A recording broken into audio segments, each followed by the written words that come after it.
5月20日，总统、副总统的就职典礼全部到2礼拜。最近有真侪表演节目开始伫咧彩排。台湾戏剧学院、台湾特技团和9天民俗技艺团合作的祈求吉庆欢喜台湾表演，这拜日伫咧国防大学进行彩排。总导演表示，表演的内容有包含着台湾的传统戏剧、文化特技甲实践歌曲，希望利用各种元素来结合，展现着传统文化新的模样。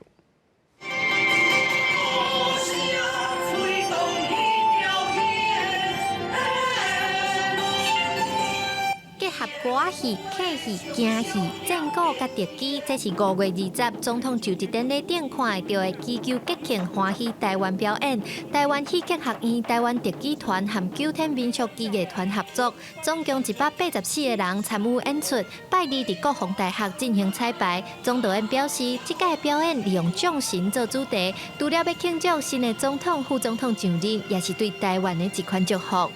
因为最近天灾频繁，对，那我们刚好运用戏曲的神仙们，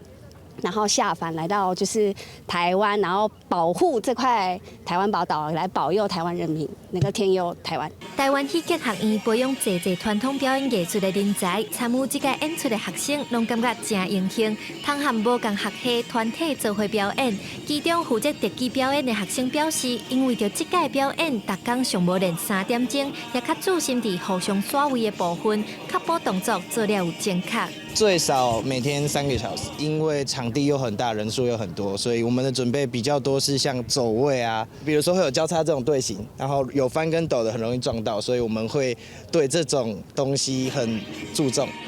总导演表示，这摆表演除了庆祝就职典礼，也希望透过传统戏剧、战鼓、特技甲现代音乐的结合，让台湾人甚至是全世界看到传统文化新的模样。民主前行，共治台湾。记者刘时武、谢桂林台北报道。